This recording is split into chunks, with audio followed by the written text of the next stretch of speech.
En entrepreneuriat, on rencontre beaucoup de problèmes. On fait face à l'adversité, on commet des erreurs, beaucoup d'erreurs. Et de mon point de vue, la principale erreur à éviter concerne la constitution de son équipe.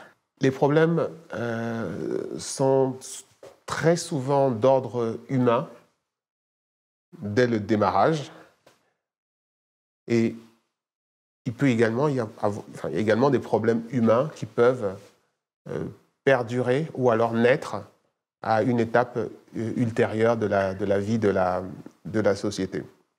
Créer une entreprise, une start-up, c'est rarement une aventure solitaire parce qu'on n'a pas tous les talents.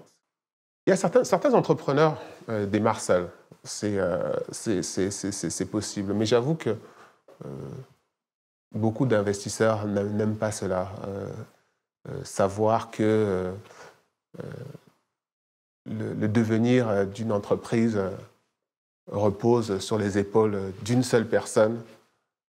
Beaucoup d'investisseurs n'aiment pas cela parce que c'est un risque. Hein. S'il a la grippe, l'entreprise peut s'écrouler. Donc il faut, le plus tôt possible, se constituer une équipe. Dans mon cas personnel, lorsque j'ai créé ma première start-up, j'ai dû réunir des personnes qui avaient des compétences complémentaires aux miennes. Et malheureusement, souvent, cela n'est pas suffisant. Souvent, lorsque l'on démarre, il y a une première difficulté, c'est entreprendre, c'est renoncer. C'est renoncer à souvent un certain confort de vie, le confort du salariat. Et donc, lorsque vous êtes le fondateur, généralement, vous êtes le premier à quitter votre job pour basculer à 100%, basculer pleinement à 100% dans la mise en œuvre de votre projet. Et donc, le premier défi, puisque c'est vous qui avez l'idée, c'est de pouvoir fédérer d'autres, fédérer des énergies et des compétences et leur dire « quittez vos jobs et rejoignez-moi ». Généralement, ça commence comme ça. Et à partir de ce moment, vous allez pouvoir identifier des personnes qui ont l'intime conviction que le projet a une forte valeur ajoutée et mérite qu'on s'y consacre à 100%. Je pense que dans beaucoup de projets, certains entrepreneurs commettent une erreur, du moins de mon point de vue, c'est avoir, par exemple, un job à temps partiel et être impliqué sur une aventure entrepreneuriale. Moi, dans mon cas, lorsque j'ai eu à discuter avec certaines personnes, il m'a fallu trancher. Non, si tu ne démissionnes pas, si tu n'es pas impliqué à 100% dans l'entreprise dès le départ, je peux considérer que tu n'es pas cofondateur au même titre que moi et donc je préfère trouver une autre personne. Donc, je pense que le niveau d'implication dès le départ, et ça, c'est cette notion de cofondateur est souvent galvaudée. Pour moi, les cofondateurs, ce sont les personnes qui, dès le départ, prennent le même risque, le risque d'être impliqué à 100% et de tout perdre. Pour moi, c'est cela aussi le risque entrepreneurial. L'équipe, c'est extrêmement important parce que personne n'est surhumain. Il faut une complémentarité des profils. Je pense que il n'est pas intéressant pour un entrepreneur de recruter des clones. Je pense qu'il n'y a pas de valeur ajoutée, ou de s'associer avec des personnes qui ont strictement le même profil. Il faut, voilà, une équipe. Ce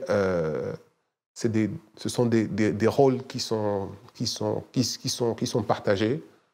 La possibilité de pouvoir avoir des points de vue complémentaires, la possibilité de pouvoir se challenger. Pour moi, c'est cela une vraie équipe au démarrage d'une start-up. Je pense également que en matière d'équipe, si c'était à refaire, j'ai toujours imaginé qu'il est important de recruter des personnes qu'on saura bien encadrer. Encadrer en termes d'expertise. C'est de cela dont je parle. Pas encadrer au sens managérial du terme. Avec le recul, je considère que j'ai beaucoup évolué. Je pense que le bon manager, probablement, c'est une personne qui a suffisamment de recul pour recruter, bien au contraire, en fait, il faut recruter des personnes qui sont meilleures que soi. Il faut aller chercher meilleures que soi, des personnes qui arrivent à faire ce que vous ne serez jamais capable de faire. Il ne faut pas aller chercher des personnes en considérant que si elles ne font pas l'affaire, vous pourrez vous substituer pour, je dirais, boucher le trou. Non, il faut aller chercher des personnes qui sont plus talentueux. Et je pense aussi que le fondateur ce qu'on attend probablement du fondateur d'une start-up, ou peut-être d'un manager de manière générale, c'est être un peu à l'image d'un chef d'orchestre et être capable, en fait, de faire travailler en harmonie des compétences qui sont totalement différentes. Et probablement ceux qui sont peut-être les meilleurs, c'est ceux qui arrivent à attirer des personnes qui, sincèrement, sont meilleures qu'eux et à les faire travailler. Et c'est aussi une preuve de leadership que de pouvoir entraîner vers soi des talents. Donc moi, aujourd'hui, c'est le point de vue que j'ai sur la constitution d'une équipe en entrepreneuriat. Merci de m'avoir écouté. J'ai été ravi d'être votre mentor. Donc j'ai d'abord été honoré d'avoir été choisi par les équipes qui ont mis en œuvre cette initiative. J'en suis honoré.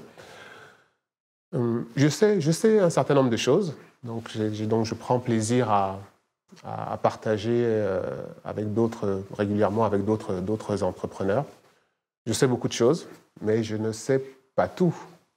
Et donc, pour cela, je vous invite à retenir ce que j'ai pu vous dire, mais surtout à aller chercher des informations ailleurs, auprès d'autres mentors, parce que pour réussir en entrepreneuriat, il faut être très bien accompagné, et donc aller chercher des informations ailleurs.